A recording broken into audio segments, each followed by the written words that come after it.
Dalawa lang. Akong iyo'y nag-iisa. Gila na. Sana ay taglaban na.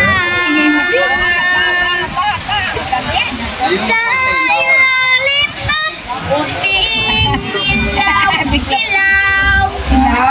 Sa dilaw nga brown.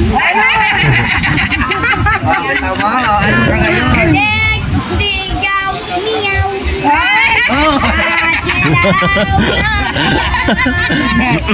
Ayaw kong mabuhay ng malulong. Tama. Padik daw ay nagpapasulang. Nagkasama hanggang sa pagtanda. Halika dito, sayaw. Congratulations. Ayan o. Ang sa kanya susunod natin. Alam mo, pero sige mo sa akin address mo, ano ba? Teacher yan.